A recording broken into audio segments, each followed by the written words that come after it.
Hi, Andrew. How you doing? Not too bad, thanks. What about you? Yeah, not too bad getting there. It's good to see you again. Hi everybody. If you're in here, say hi in the chat. I think you have to be a subscriber to message. So subscribe and then you can message. Then you put a comment in, but say hi in the comments. It's great to be here again with the wonderful Steph. And we I had you in the group before with the wonderful force of nature that is Turid. Turid came along. I had both of you talking about your amazing book that you wrote together, How to Raise a Puppy. And it's such a beautiful book. And I thought it was worth referencing it again because, it's written in such an accessible way, but also really brings in a lot of new outlooks, really, for many people, I think. And it's beautifully put together with some lovely pictures, and it's a good read, that's for sure. It's a good read. Thanks, Andrew. Oh, hi, Heather. Thank you for saying hi. That's good. Hi, Heather. Just wait for Hi, someone to Anna. come in here. That's all good. Good. So, I think we may just dive pretty well straight in, really, Steph. I think I th when we start thinking about what Dog Centre care about, which is a platform inviting people to look beyond some of the received wisdoms and some of the norms, I guess, and I think it's always worth stressing it's looking beyond stuff, not necessarily instead of stuff. It's just thinking about other things and where behavioral science goes and the richness that lies in the other. There's two areas for me that are really very relevant when we start thinking about a mindset shift. One is working with challenging behaviors, like what might colloquially be called reactivity or aggression, and how we think about early development stages and puppies. And I think one of the big shifts is letting go of, this is a place for us to start, I guess, letting go of this notion that if we don't teach the dog loads of stuff, that somehow they're not going to cope with the world. And I think that's one of the big shifts for me, that we can understand actually, whilst what we teach the dog is important, there's a lot for that little puppy to teach us about how they need to navigate the world and have a understanding that maybe Mother Nature kind of knows what she's doing in certain areas.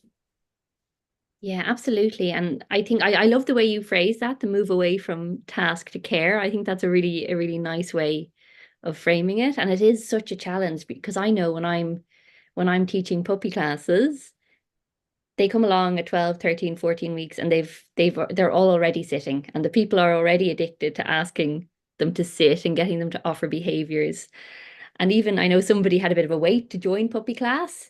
And they said to me, "Oh, well, I can do lots of training myself in the meantime." And I was saying, don't worry about that. Just focus on letting the puppy settle in, letting them learn about the world. There's no rush to learn anything.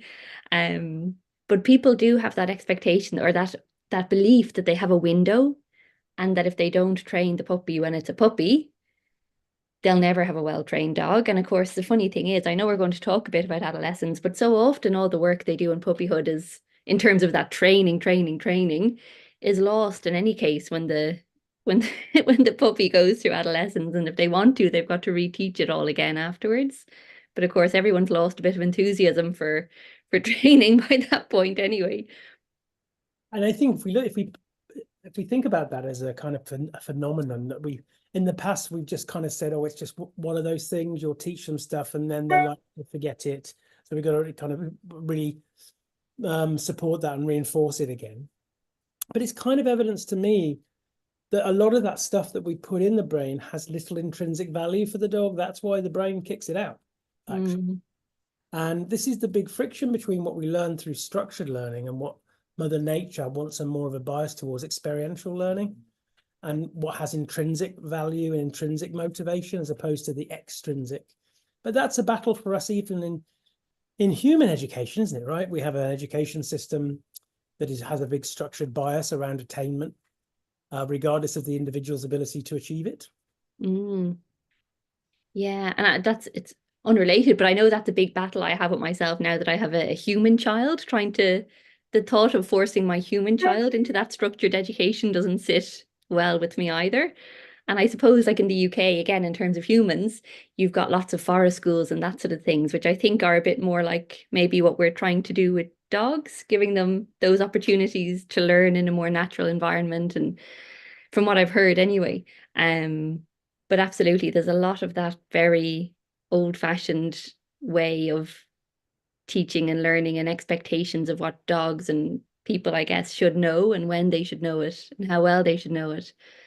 Um, That's a really important point, because I think part of the thing that we all have to bear in mind is, and I think this is why it can be hard sometimes to shift a mindset a little bit to something that's a little bit different, is because how heavily indoctrinated and conditioned we all are into these societal norms about behavioral expectations, and that what you should be being taught regarding what is appropriate and what isn't appropriate. And I often share that there's a psychological construct, which is there is a difference between what we're taught and what we actually learn. Because okay. we learn often in a deeper way. So we might be taught something extrinsically, but what are we actually learning intrinsically about feeling safe, being able to communicate need, being able to access need?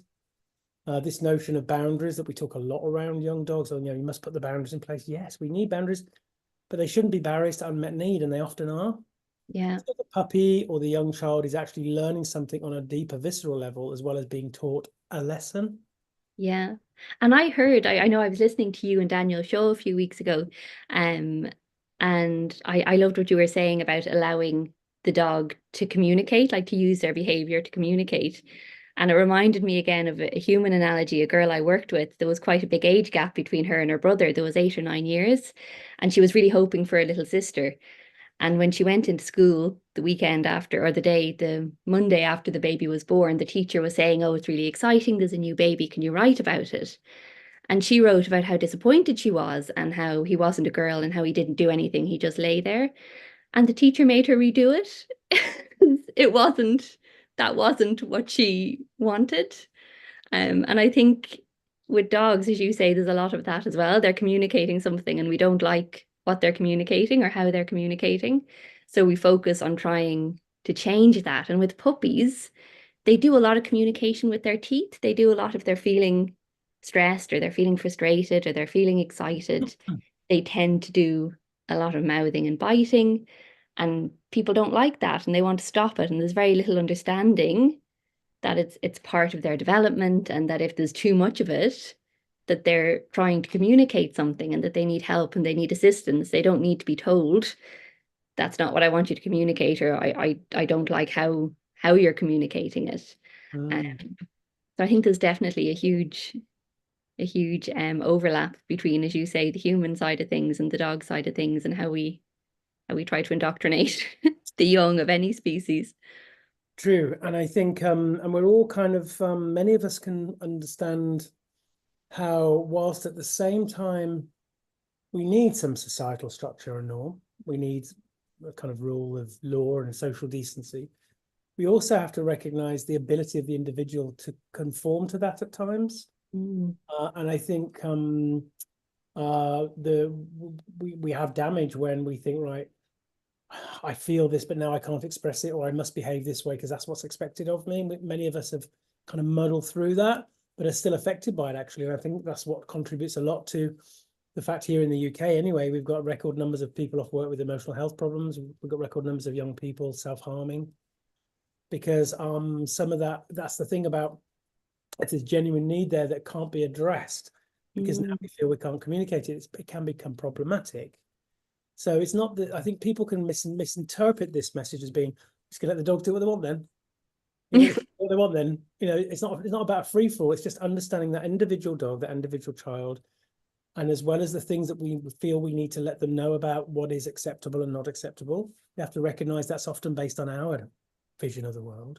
And we have to find that middle ground to also understand their ability to be able to conform and perform based on either their own sensitivities or their needs. I wanted to go back to what you said about like puppy biting and jumping up and all the kind of things, and pulling on the lead, all these kind of things that we think about.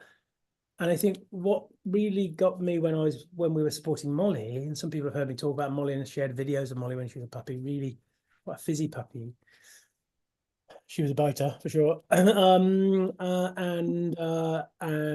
she would jump up and she'd be crazy and all these kind of things. And we tend to think about these, okay, we must deal with this, we must deal with that, we must deal with that. But it was pretty clear for us, because we tried to learn from Molly first, which is that definition of a care response as opposed to a task one. It's like, okay, before I ask task, I need to find out, can you do it? How you feeling? Where you at? That actually for her, it was a general over arousal problem. And I think that's a lot. So actually with a lot of these puppies, then they're just over aroused, or there's too much stuff going on, which triggers a lot of these behaviors. And then the caregivers feel they have to somehow do training for these individual things, which can often create more frustration sometimes if some of these other things happen. And I think, especially what you and Turid talk about in the book, have I shown the book? Great product placement, Andrew. Thank you. Yeah, that's all right. I can put it on my shelf. It's about understanding that actually maybe they are a byproduct of something else. Mm. I know with Molly, once we helped her we just slowed things down and we thought about the amount of sensory stimulus she had and recognized that a lot of that was coming from the walk for her, and we had to just slow all these things down for her, that those other things actually went, or they reduced, or they weren't quite so full on. Yeah, absolutely. And another thing that I really has made a lot more, I suppose, has become a lot clearer to me since having a human child, is that young mammals are not good at self-regulation. When they get into that state of over-arousal, they're not able to bring themselves back down again. So as you say, if people try and isolate the puppy or try and do something to, I guess, to punish the behavior, to stop the behavior, it will often get worse because the puppy doesn't, or the puppy or the child doesn't have the ability to regulate themselves. They need the help of an emotionally regulated adult to help bring them down again. And I think that can be something people can really struggle with puppies as well, to realize that it's not actually a training opportunity when the puppy is in that state of arousal or frustration or excitement, whatever strong emotion that is, that's not a time to try and teach very much, because when we're in that sort of state, the brain obviously isn't in a great place for learning things. And people are very worried about reinforcing the behavior, and if they don't correct it, or they don't let the puppy know that it's the wrong thing to be doing, that it's going to somehow be reinforced and the puppy will never stop doing it. And I think that's a really important thing to try and explain to people. And I think maybe now with human children, people have a better understanding of that. I think there's maybe been a move away from isolating bold children and, naughty steps and that sort of thing. I think there's been a move away from that in people, but obviously it's a little bit slower in dogs. And people often tell me that what they're trying when their dog gets bitey is locking them in their cage. Is like a sort of an extreme form of that naughty step that we all heard about 20 or 30 years ago. Yeah, and I see some of the old kind of super nanny stuff, and it was on telly, and a lot of those children, some of them are being re-traumatized through that, because their behavior, I was reading something the other day, it was a paper that people were sharing, and they talked about behavioral disorders. I really find myself very uncomfortable with that, even as an expression. That somehow behavior is a disorder. That term was used a lot with child behavior back in the day. It still is in some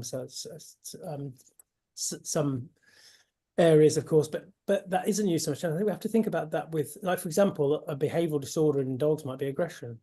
Why is it a disorder? Why do we see it that way, as though it's somehow unnatural and normal? Whereas in fact, it's just another form of communication from that dog, that often they're not being heard, or that they're struggling with something. Yeah. That's one of the reasons we have dog-centered care as the name for my group, because I kind of took my inspiration from child-centered care, because I think that's been the movement you're talking about, and the notion of more of a gentle parenting approach, and how important it is for us to recognize that child who's having that tantrum or is being a bit more challenging or whatever it is, that underneath that there's like to be these emotions that are not finding the appropriate outlets. Yeah. Yeah. And of course, the other big one that really breaks my heart for humans or for puppies, and I think probably it's happening more with puppies now than with children, but the cry it out idea. Like one of my clients told me that their vet actually said to them when they were saying, oh, the puppy was getting upset overnight, the vet actually told them with great confidence that the best thing to do was to let the puppy cry it out. Um, and people have told me, I know, because you know, when you have a toddler and you're wondering how other people manage the sleep and the sleepless nights and the night weaning and all that caper. And when people tell me they did it to their children as well, the thought of just leaving a young animal, human or non-human, to get into that state of awful distress and not respond, it really breaks my heart. And this is one of the negative fallouts really from seeing things through this notion of a reinforcement lens. You know, if I engage with my puppy or my child now, I'm reinforcing them to do the behavior. But I come back to that term I mentioned earlier about there's a difference between what we're taught and what we learn. Mm. Intrinsic need will always trump extrinsic motivation Mm. for the individual. We might end up falling into following extrinsic motivation because that's the power of external pressure and narratives and expectation. Mm. And that can happen from a very young age. I can tell you now with Molly, she came with a crate. We were fostering her initially, and believe it or not, we were like, we're not going to have this dog. I remember that, Andrew. Yeah, you probably remember the post and me saying, we're not going to have it, we're not. But the universe thought of something different. Mm. We kept the crate in a very loose way while we were fostering her because we thought she's going to move on. But when we gave in, we dismantled the crate and created more of a pen so that she could have that little safe space. But we had her on the bed. We had her on the bed really early. And the thing is, people feel that, oh yeah, but now you're making a rod for your own back because she would always want to be on the bed and she would always want to be. I can tell you, it doesn't work like that. At that time, she wanted that closeness. We were able to get through the night with her because even when we made a bit of a pen in the bedroom, so we kept her in the bedroom, it still wasn't enough for her. We got some sleep, she got some sleep. And then as she got older and she was able to regulate better and be a bit more confident, you know, she didn't want to share the bed with us because she wanted somewhere more comfortable where she could stretch out. So she did that herself, you know. It's better than sharing beds with husbands and partners, isn't it? So I get her on that one. And Kieran's working nights, it's an absolute bliss because I'm full starfish. And now a lot of the time she starts off on the bed in the evening because she likes that, and then we get a bed, and then she often takes herself off into another room. Yeah. She can now because she's older, she's 3 years old. And I think I love what you said earlier about really supporting caregivers to know you have plenty of time here. You know, you've got that first couple of years really before that dog is, you know, we live on a beach and Molly was probably 18 months or so before we felt confident going down the beach and could see that she was coping well. I have to feel she had to get involved in everything. Yeah. And now at 3 years old, she can totally navigate that environment herself with no support from us at all. But we're her return to safety if she needs us. Yeah. And I think as well, people, because dogs obviously do have stages in their lives when they're developmentally more able for things, like you're saying, like sleeping on their own. And an analogy, because another thing people are always very worried about is teaching their puppy to be alone. And an analogy I always make is that you wouldn't expect a 3-year-old to cope on their own. Nobody tells you you should start going out and leaving that 3-year-old on the house on their own so they can learn to cope with it. But you would expect a 13-year-old to be able to cope alone in the house for a period of time. But you don't start teaching them when they're 3 to cope with that. And I always say the same to people with puppies. Like, don't when they're small and they need you, that's not the time to be teaching them to be on their own. But when they hit that sort of young adult phase or that adolescent phase and they're programmed to be a little bit more independent, you can kind of cash in on that and you can start maybe at that point doing your training for being on their own. When they've reached that point where they're seeking out that independence themselves, it can be sort of a sign that actually now they're ready to be a little bit independent. But when they're when they're young and they're babies, it's a totally unrealistic expectation to have of a baby mammal, a baby social mammal. And there's been a lot of stuff looking at that from a human point of view, because young children who feel they have good, secure attachments are more likely to feel more confident to be able to do their own thing when they're ready. Whereas insecure attachments, some obviously want to get away when they can, but often they have attachment issues around that. And one of the things that was never really questioned for such a long time was this notion of taking puppies away from mom at 8 weeks. That would seem to be the optimal time, based on a lot of information from quite a long time ago, very much based on a human narrative and a human metric. We know, with the stuff that Turid talks about, but also, listen to Sindor talk and other places where it's been looked at, these animals in a more kind of semi-feral environment. Stay with mom for a long time. When they're ready, they don't hang around, they move on. And I think that, I think when that dog is ready, if they feel secure and they can build that confidence up and they can learn to regulate well. The thing about self-regulation, we have to learn it. It's not innate for any of us. And as you say, all kind of juvenile mammals are kind of designed to dysregulate, and Mother Nature has a reason for that, clearly. Then yeah, I think we have to have more confidence in that process. Yeah. With Molly, she's so independent. Yeah. On her terms, and that's how I want it to be, really. I want it to be on her terms, because safety has to be on your terms, doesn't it? Yeah. Yeah. And as again, coming back to the human analogy, people say we've still got our daughter in the bed with one of us. And people still say, like, the same thing, oh, you're making a rod for your back. As if you regularly come across 17-year-olds who can't sleep in their own room. Like, it's all something that will come in time if we can just, as you say, nurture them and help them feel safe and meet their needs when they're telling us what their needs are. And I mean, people do have puppies who seem to cope okay with sleeping on their own for very early on, but I would say the vast majority of puppies I meet don't. And there's always at least a period of time when they're quite distressed. And the reason they may be coping now could be a learned helplessness situation rather than the fact that they're genuinely okay with it. But it is a challenging one for people because they don't want that dog in their bed, or they feel they can't have the dog in the bed, or whatever reason they have for not going there. Yeah, and I think we've got we spent a millennia supporting another species to have a lot of the social connective, social safety, social regulation that we had as a species. Only potentially in the last 40 or 50 years to throw some of that out the window again. Yeah. Because it's a relatively new phenomenon. I think when I was growing up in the 70s, training, it's not that we didn't teach things to our dogs, we did, but there wasn't the big emphasis on it so much. I'm not saying welfare was any better or worse back then, but I think the general public have been convinced that the most important thing is a well-trained, obedient dog.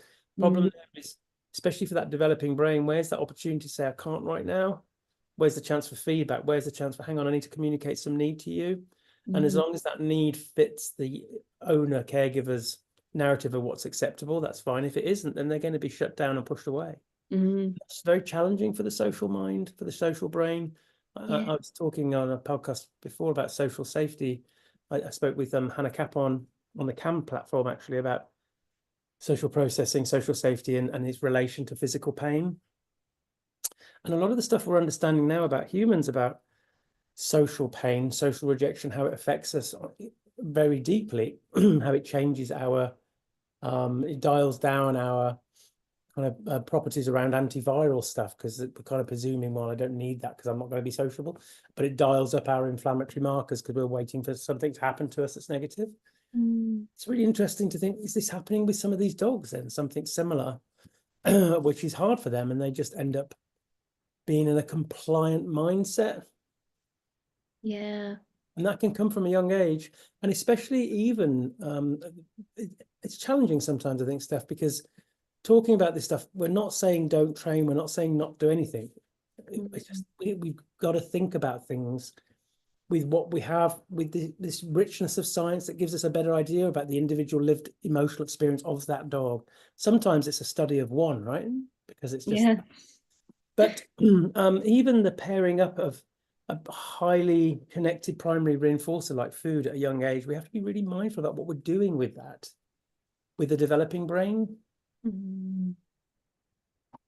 Yeah, definitely. And yeah, you do see a lot of dogs actually who are a little bit kind of compulsive about finding out where the next treat is coming from. Um, and I do some teaching in the Nordic dog trainer school, and one of the things that the students are asked to do is an observation of an enriched environment. And we had some questions around really what to do if the dog keeps going back to the owner, because so many dogs have been so reinforced for checking in, checking in, checking in, waiting for the next instruction, that when they're given the freedom to explore, they can't actually do it. They're wondering what behavior is wanted next. Are they to bring an item to the owner? Are they to sit beside the owner? Are they to wait? And they just, until the instruction comes, they're not able to sort of think for themselves and make their own decisions and deal with that environment. Yeah, and three words that I kind of brought over from the human stuff, really, this notion of processing engagements and exits and how foundated they are into individual safety. In other words, what we need to process, especially for that developing brain to make sense of stuff, so the brain can file that away and think, oh, I've kind of processed that, I understand it. Having choice over engagement. How do we engage with the world? What does that engagement look like? What does our preferences for engagement? But actually, what is the engagement we end up having? Mm, Is it negative? And feeling that we can exit, feeling that we have agency over these things. Sometimes a real obedience angle can stop that young dog processing, actually, because they're having to focus on something else. They are forced into engagement that they're not ready for yet. And they definitely feel they can't exit because yeah. they're either being stayed in position because they've got to do the task, Mm, or even just the nature of being on a lead, of course. yeah. But yes, all this stuff's important for us because for me, the only two things I really wanted to teach Molly, the first one is the big one for me, is that she had a voice. I think Mm, that's what we want to teach our kids, don't we? You have a voice and it's valid, and yeah. I'll hear you. Yeah. Also, we need to let them know I have a voice too, and we have to manage that. And the second thing is that she did have time to process and engage and exit in the world on Yeah. her terms, because then I think that supports the dog to think, okay, I can deal with the world on my terms, and that means I can regulate better, and I feel that I have a communication with my primary caregiver, and they are my return to safety. I Mm, think once you get that foundated thing, you can train whatever you like, and the more likely to learn, I think, mm, hold on to that information. yeah. Yeah. And I think as well, as you say, I think people, I remember having this experience as well. And I think people sometimes think, as you said, that we're saying not to train, or we're saying, you can't have boundaries in place. And that's obviously not it, because I think, again, for the young of any species, they need to have boundaries, and boundaries contribute to that sense of safety. And I remember when I was doing towards education in the UK, we were told to do an exercise. And I had my dog there, and like it wasn't like a conventional obedience exercise, but we were asked anyway to do something with the dog. Um, and I was totally off down the choice route, letting Fia make her choices. And Turid actually came out to me and said, look, you've got to be able to sometimes take control of the situation. And I think people are afraid that we're saying that you can't do that. But I think there is safety in boundaries, and it's finding the balance between, as you say, giving the animal or the puppy or the child a voice, but also letting them know that there are boundaries, and the boundaries will be consistently implemented. Yes. Um, and being consistent again is another thing that's very important to safety. So I think it's important, as you said, to say that it's not a complete free for all, because puppies don't always make great decisions, and young children don't always make great decisions. And when we talk about agency and giving them choices, it's not over everything you know, all of the time. But it's about the things maybe that are important in their lives, or the things that impact them. I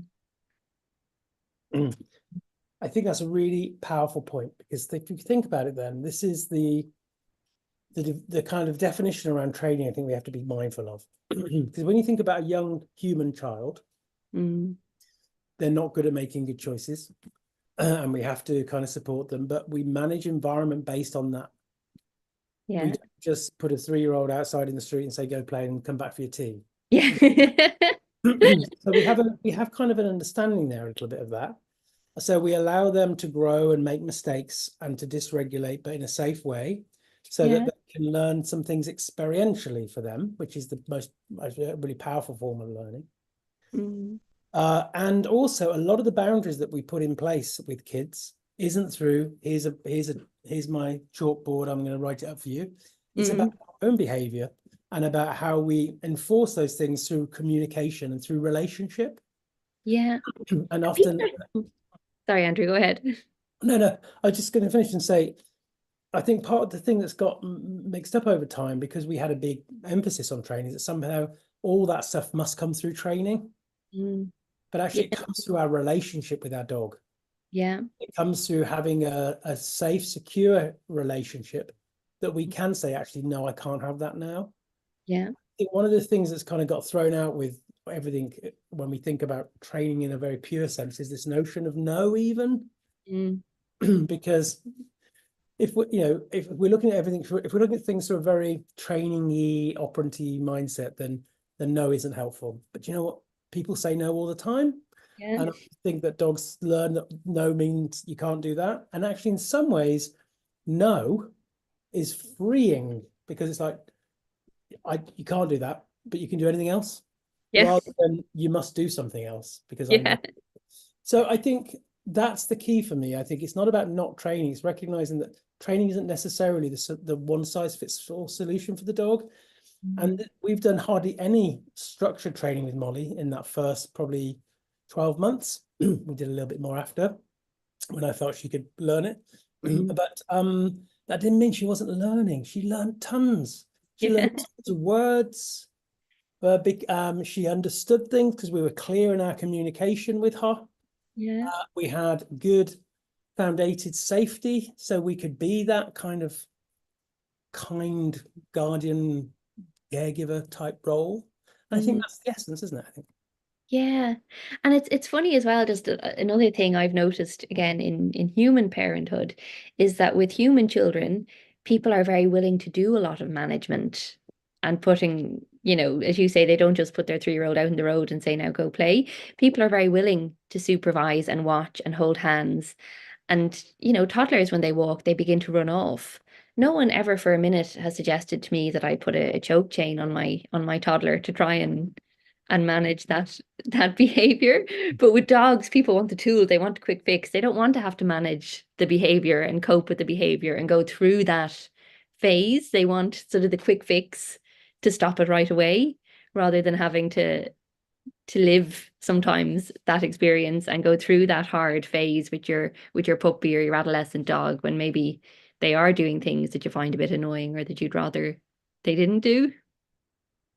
And understanding that we often need to take a broader look at that, because sometimes it's because we put the dog in constantly in situations that are too tricky and difficult, actually, without knowing it. I think it's a lack of awareness. And if we kind of jump forward to adolescence a little bit, there has to be a reason why constantly the figures for rescue and shelters is, the last one I saw was 45% of that particular rescue of intake was adolescent dogs, many of which were boys, as it turns out, but that's nearly half of their intake are dogs of a certain age.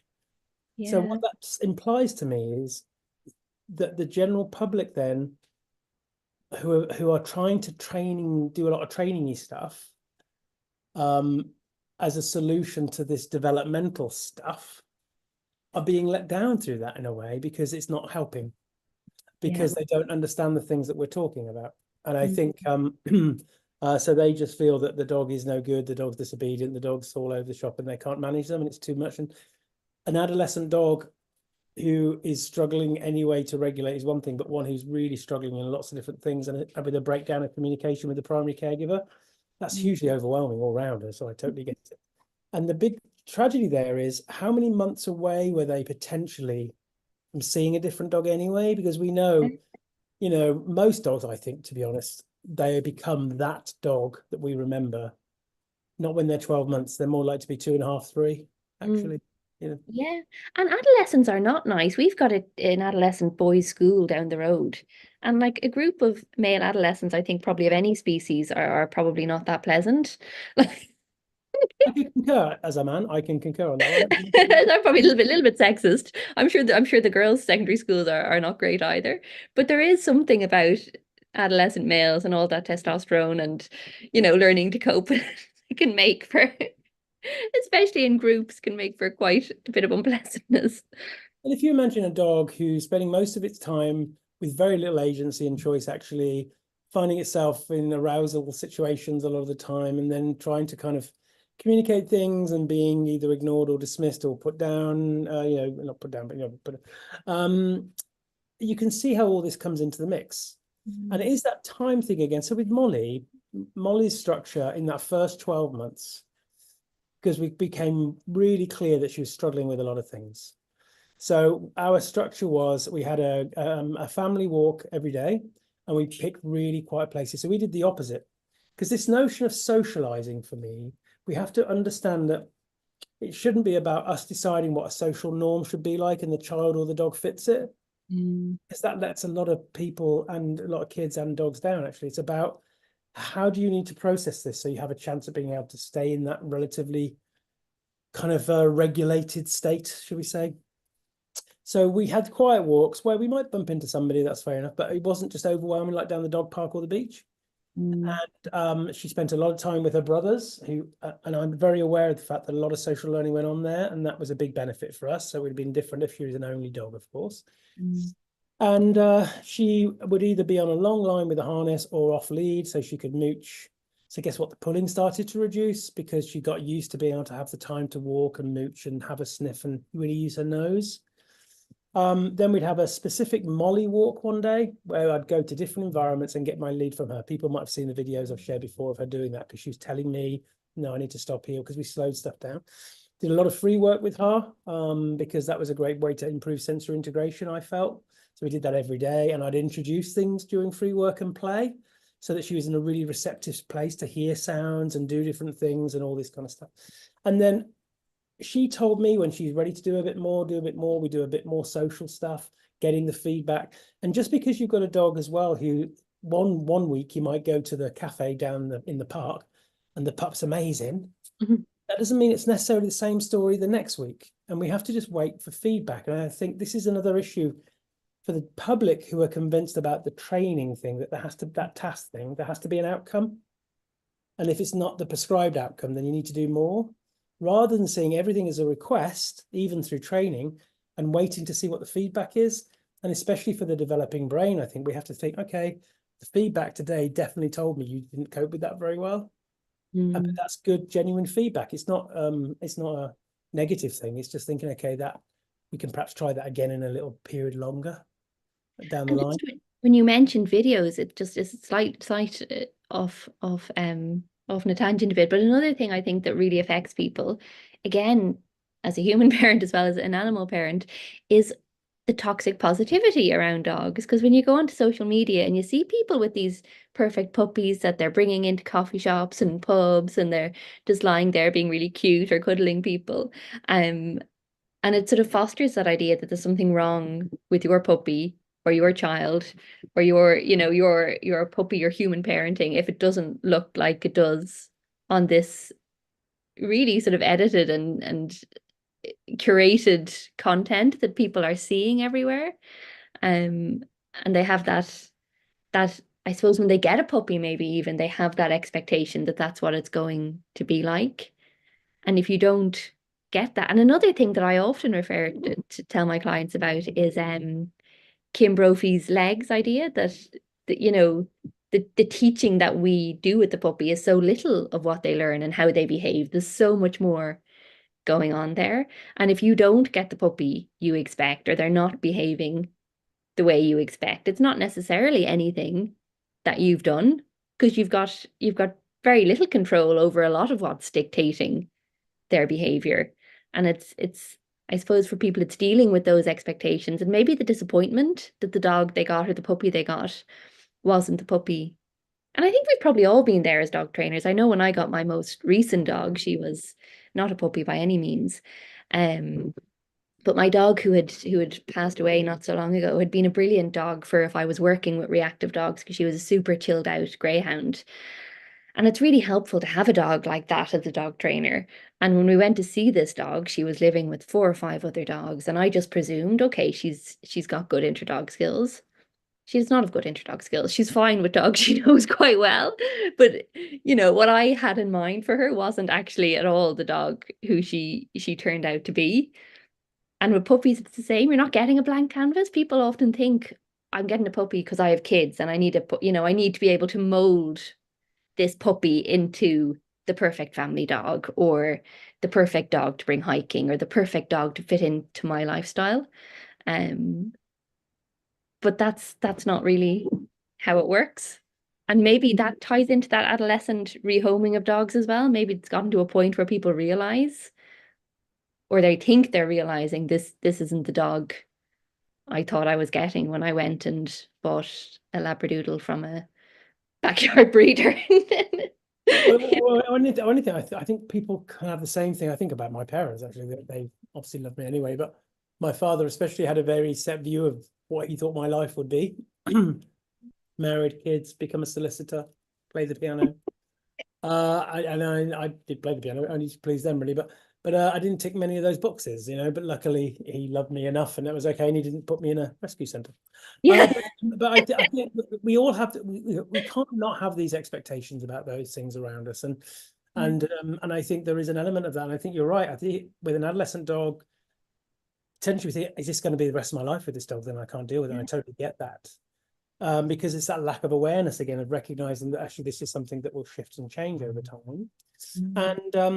And also I think this is what happens a lot when you and I'm sure many professionals have heard this themselves when they work with a client, and we say, oh, have you tried so and so? Yeah, I tried that, the dog didn't like it. And when was that? Well, that was when they're about 8 months old and the dog's now 3. And you think, well, maybe they might like it now. Yeah. I like whiskey and blue cheese. I eat those when I was 12. 12, exactly. I might have when I was 12, but maybe not 10. But I think this is important, that I think we can get stuck a little bit thinking, oh, yeah, this isn't working. Yeah. Won't do it again. And I Yeah. think, again, when you've got an adolescent dog and you feel you've tried every avenue and nothing has helped, but actually some of the stuff might have been worth revisiting, actually, as we know, because of the way the brain develops. It's tricky because people get stuck, and that's why it's such a sad thing, really. But I think us as a training community, we have to collectively take a bit of responsibility here and think, okay, what level of awareness are we providing when the general public now often know about how to teach sit, how to teach down, or whatever, but don't necessarily know what pain looks like, developmental phases, stress, body language, all these kind of things. We have to get the balance right. I think that's it for sure. I've got my kind of dog centre care mantra, really, which is learn, support, teach. And I think that's a good place to start for a care approach, really, which is learn from the dog, even the puppy first, and try and understand them as an individual as best we can. Because like you say, Mother Nature's already done tons of stuff before we take that dog on. And if we push against that kind of more innate stuff, that's where you get more problems. Yeah. So learn from the puppy, learn from the dog first, and then try and support what you've learned. So with Molly, we learned pretty early on, she's finding a lot of this stuff too much. We've got to take our time and then teach things that we feel might be intrinsically valuable to the young dog to help them cope. But after that, you can train what you like. It's not about not doing training. But if we don't have a really honest discussion about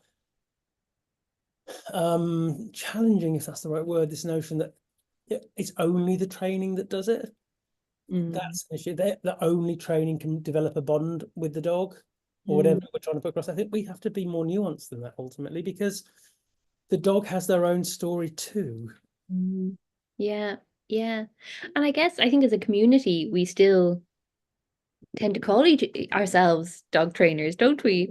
I suppose it's, and maybe, and when, we call them training classes, I think I called them puppy classes, but there's a lot of that training vocabulary still floating around, and it's us that's floating it around, I guess. Um, But also, I think we have to be careful that we don't fall too much into worrying about semantics too much, because I could call myself a dog trainer, as it happens, but I could call myself a dog trainer. I could run a dog training class. mm, So what? You can have a school that calls themselves a school. Forest schools are called schools, that's true. but they're not like the schools I went to. But Yeah. I think we can get lost in semantics. I see a lot of arguments going about, a new name for this, a new name for that. The general public know what a dog trainer is. Yeah. We have to understand then, people like yourself and many other colleagues who are doing a more of a care approach to training. By the way, if you have a task approach to training, doesn't mean you don't care. But if the goal is to get the task done, you have to care less about the other stuff, because like, I hear you, but I still need to do the task. We're doing care as a thing with the training, so they still do training, but they're doing it on their terms. And the fact is, the fact you're of course, a dog trainer, or it's a dog training class, we have to not get too lost on the assumptions of what we think the expectations of the dog owner, dog caregiver is going to be about. Because that's where I think we can get into a pickle, where we think, oh, they're coming to learn sit down, come stay, so therefore I must do it. Yeah. Actually, in my opinion, in my experience of having supported, I don't run classes myself, but I've supported a lot of colleagues who have, and they've made a shift to doing things a little bit differently. The vast majority of people they love a different approach, because what we're saying is, okay, so you've come here today because you want to teach your dog loose walking, brilliant. But actually, if we take our lead from your dog, we can see that until we can get them to come down a bit or deal with their generalized anxiety, or actually I can see they're quite triggered by the traffic, you're going to find that really hard. I think that's more honest. And we're still looking at the final goal, which is to try and get the dog to walk better. But guess what? If the dog regulates better, they'll walk better anyway. Yeah. It's just the mindset shift. I think that's all it is. It's not about worrying about getting too deep into the semantics. I think sometimes it is just about us feeling confident that we can provide something that is giving people a different insight into their puppy. Yeah, but I guess also that there is that thing that you don't want to be, because I know I remember talking, I can't actually remember who it was now, but I remember quite early on in my dog training career talking to someone, and they were essentially saying that they sort of vetted isn't the right word.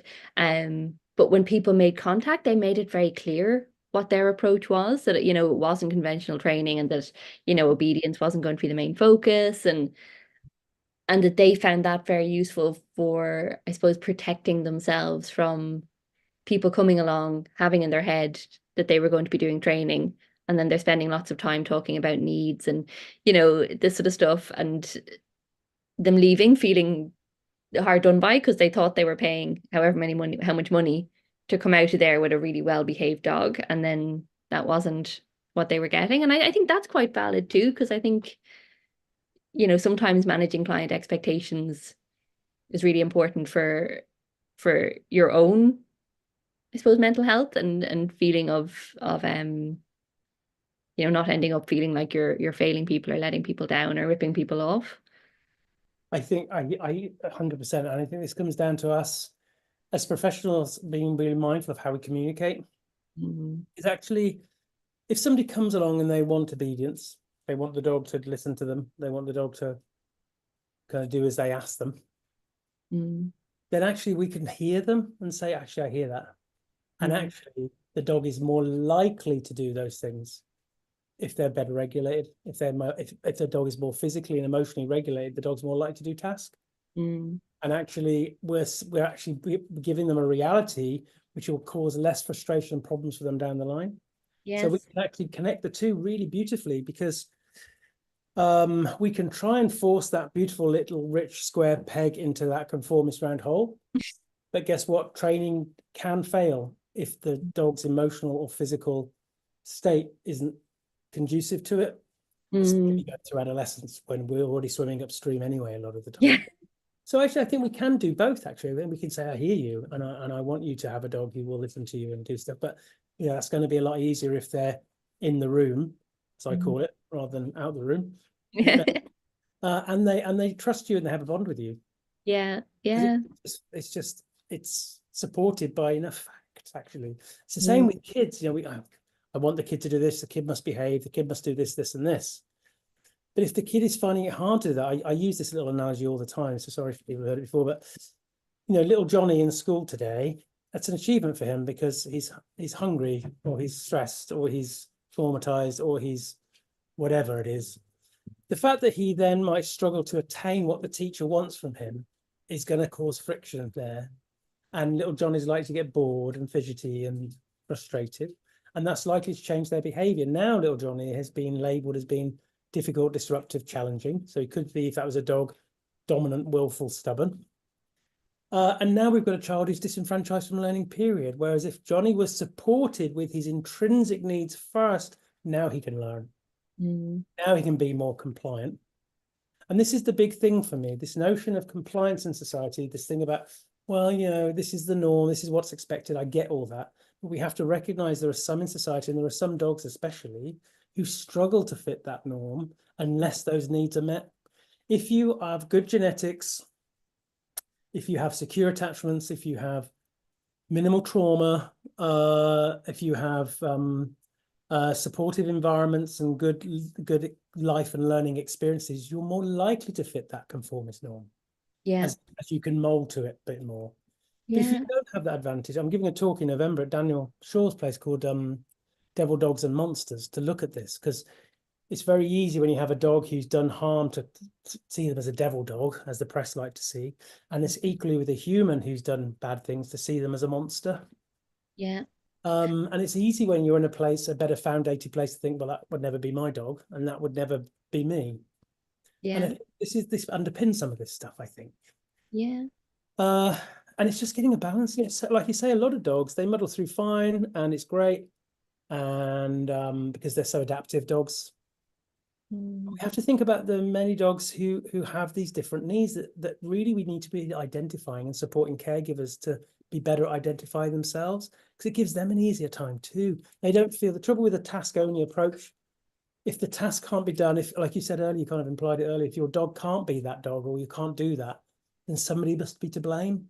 The dog's not good enough, the dog's somehow broken, I'm not good enough as a caregiver, I've let my dog down. And even the trainer getting involved, who's perhaps even suggesting the task in the first place, then feel that they're no good as a trainer because they can't do it. Yeah. Dogs trying to say, it's not that I can't, won't, I just can't. Yeah. And it's funny because that same collie I mentioned that we got, like she came with physical scars and obviously a lot of emotional scars as well. But it's really interesting what you were saying about, I guess, the difference between what we teach and what dogs learn. But obviously, whatever she was, people tried to teach her, she found the learning experience, the actual learning experience really, really aversive, because as soon as she spots that you're trying to do any structured training, she just shuts down. Wow. She just won't do it. As soon, and like you said about Molly, she's learnt lots of things like words and that sort of thing, and just through living. But if she picks up any sort of structured learning, you can see she just totally changes. She's not going there. She's not going into that learning environment, even though since we've had her, there's obviously been nothing horrible. We haven't pushed it, but it's just kind of every year or two I come back and think, God, I wonder, would she like to learn? Because, collies, busy minds, I think, would she like to learn to do something? But she's not going there.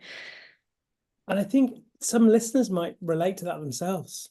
Mm. They've learned through life, but actually the structured learning experience makes them shudder, actually. Yeah. So if I look at my three doggies here, Arthur, my collie, when I first had him, I look back now and I think I did too much with him. And Mm. he'd do anything and he'd do everything first time.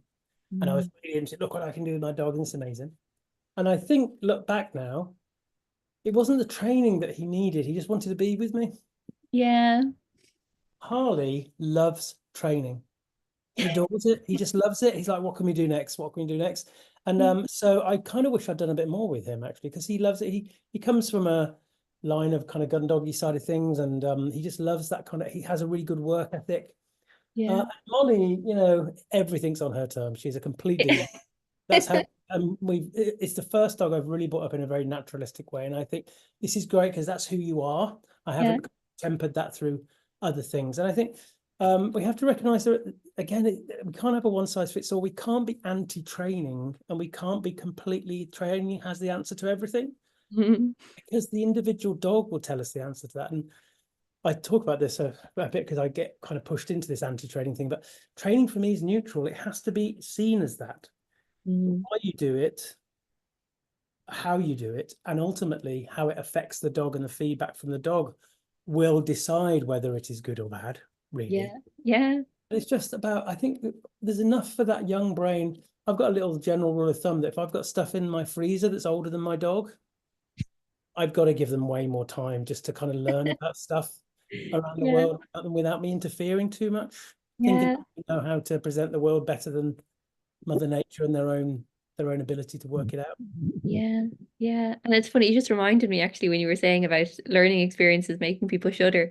Um, I was not a sporty child, and my grandmother was really sporty, and she sent me to all of these tennis lessons and extra lessons and, tennis dates with her friends' children. And I was never any good. I was always losing. I was never picked for the teams. And like that, it just reinforced for me that idea that I didn't like sport, never wanted to do sport. It wasn't for me. But probably there is some sport out there that I would like and I would enjoy. And for another child, that might have been the makings of them, and they might have been the next, Serena Williams. Um, but I was not that child, and poor Luna was obviously not that dog for for training. And it's that sort of individual thing about recognizing the individual, and that, like with your dogs, not every dog is the same, and some will do really well in certain situations, and other dogs will do really, really poorly in that same situation. Yeah. Um, And I think it reminds me of myself, because I say my parents wanted me to play piano. So I play piano. I wanted to play guitar, but that was never picked up on. But this is the power of extrinsic motivation and wanting to please, because if I was when my parents were alive, we went to a pub and there was a piano in the corner, they'd be like, I play the piano, right? Because I just love the pride they had in that, and they're like, son playing the piano. I can honestly tell you, since my mother passed away, I've not played a piano yeah. because I didn't want him. I did it for her. That's really sad though, isn't it? All those hours of practice. It is a little bit, but if I'd have learned the guitar, I could still have played it for her, but I'd still be playing it now. And I think Yeah. about some dogs who almost get conditioned to perform because Mm, they just want to get that kind of. please. That was Arthur when he was young, for sure. He was doing it because he wanted to be with me and wanted that connection. He wanted to think, and I could have given him that anyway. Mm, This is the key, without necessarily making him do stuff because I thought it was cool. And that's a mm, challenging conversation for us sometimes in our heads. I think maybe, and by the way, it's okay if we think maybe I'm doing this activity more for me than my dog. And if mm, that is the case, and we can be honest about it, that's okay too, mm. as long as the dog's welfare isn't harmed, of course. Yeah. Because we do that in relationships anyway, don't we? We do things, my husband does stuff that he's not particularly interested in, but does it because I want to, and that's fine. But I think we have to be honest about that. And also this notion that there's many dogs. I've got someone I know someone at the moment who's got puppies, and they're already saying, yeah, anybody in agility want these pups, already pre-describing that this dog is going to do that activity. That little puppy, their life has already been pre-described Yeah. that might be the case.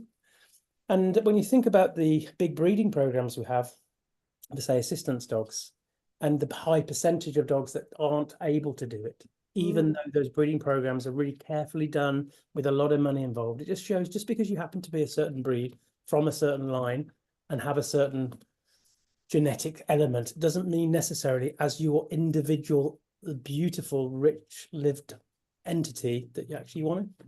yeah. Yeah. I know.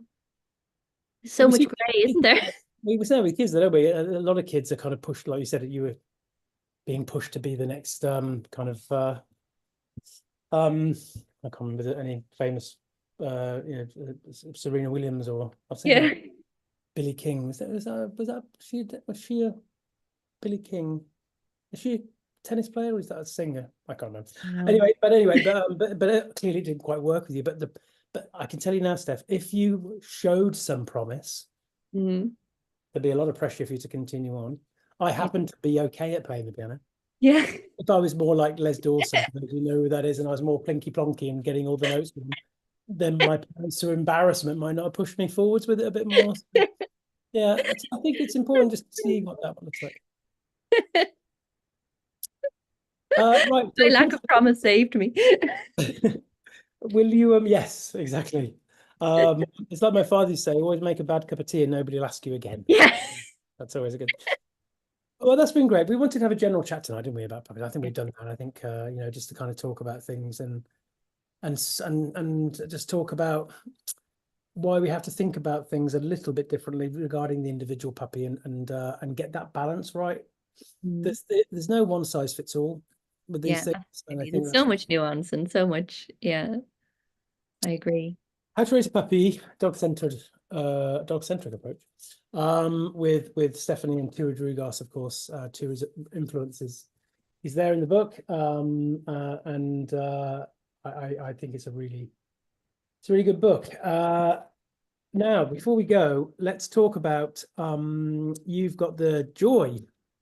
No Pressure. no pressure, just of organizing. So the Pet Dog Trainers of Europe conference. What I love about the PDTE is that they recognize the international element of their organization, my organization now, because I'm now a member, which I'm very proud about.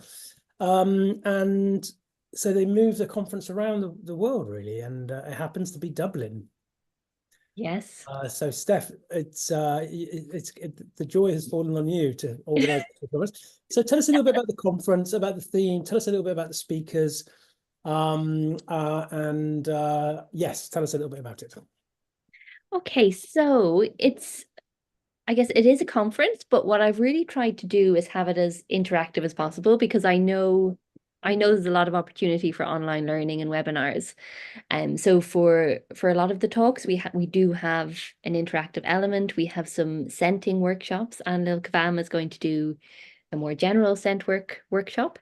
Federica Iacozzelli, who's an Italian dog trainer who specializes in truffle hunting with dogs, is going to do a truffling workshop with us, which I'm really looking forward to. Um, Linda Rugaas is going to do an enriched environment workshop and sort of help us see all the things we can learn from our dogs from observing them in that sort of situation. Um, Andrew is obviously going to be there doing a wonderful, at least one lovely talk for us. We've got Frank McMillan coming over from America to talk about some of what Andrew was talking about earlier, that idea of social pain and how that affects dogs. And he's going to talk a bit about post-traumatic stress disorder, which is, I think, quite a hot topic in the dog world at the moment, trauma generally. We are going to have a talk about using social media because I think we can sort of see that often the other side can be really good at using social media to get their message across. So Luvo, who worked in Nordic for a long time and did a lot of their social media campaigns, and now she runs her own harness company, Canuzzo, and she does their social media campaigns. She's going to talk to us a bit about how we can use our social media to maybe compete a bit with some of the more punishment-based trainers. Lisa Dickel is going to look at the sort of a review of the science. Dr. Lisa Dickel, she's going to look at how maybe some of the more recent science is backing up our way of working, and how we can read that science, because for people like me who do not have a sciencey background, some of those papers can be a little bit baffling. So she's going to go through some of that with us. I'm sure I've left lots of people out. We have someone talking about treats. We have another Lubo talking about how we can do no harm with treats when we're using treats in training. And we're going to be talking a bit more about enrichment. So it'll be a really full on 2 days. And then we're going to have some really fun stuff. We're going to have the gala dinner on the Saturday, and we're going to have some traditional Irish music and some storytelling. So you can taste a bit of Irish culture. And And it'll be a really great opportunity to come together and network and have that in-person experience that I guess we've had less of over the past few years. Um, yeah, that's maybe an elevator pitch. This is September, isn't it? It's the end of September, isn't it? I think. The end of September, it's the last weekend. I think it's 28th and 29th. Early bird tickets are available until the end of the month, but also we have a few even lower price tickets for early career dog trainers or students or anyone who just might financially struggle to get there as things are. So we're going to have 15 places at €135. So people can apply for those until I think it's next Monday until the 20th of May. So if you'd love to come, but you can't stretch to the full amount, you can drop me an email. And we're going to look at all those applications on the 20th, and 15 people can get those reduced price tickets to come along too. Oh, that's a great initiative, isn't it? I think that's really cool. And yeah, such a great lineup. And I think for anybody who really wants to think about things in that more dog-centric way, beyond some of the received norms, this is a great conference for that, because that's the whole ethos of the PDTE, of course, which has been from Turid and all the other people within the organization who organization, is that the right word? Membership organization, yeah, the organization have been talking about this stuff for a long time. I think it's great to kind of go to source really and hear these speakers talk about these things, and of course the chance to get to Ireland. I think it's great. I think we should support that, and I think it's only a quick hop really for many of us on a plane, and in fact it's cheaper for me to fly to Dublin than it is for me to get on a train to London. It's interesting. It's a no-brainer. And Uh, Dublin is a nice small city. If you come over for the conference, you can easily kind of get around and see it. And if anyone wants any tips or advice on where to stay or what to see, I'll be only too happy to point people in the right direction. And having done some in-person stuff this last year or two, actually, because a lot of stuff was obviously online over COVID. Doing in person again, I realized how much I missed it, because you can network, you can meet people, you can talk and have a chance to kind of meet some of the people that you see just on telly, as I call it, like now, and meet these wonderful speakers. And so, yeah, we'll keep sharing it in the group, of course. Thank you, Steph, so much for tonight. Thank you for having me again. Anything you'd like to share before we finish? I don't think so. I guess I do always ask if people do buy the book and you could review it, that'd be brilliant, because I think those Amazon reviews are really important. I know lots of people don't like supporting Amazon, but even Goodreads, anything like that, I think all those reviews are really helpful.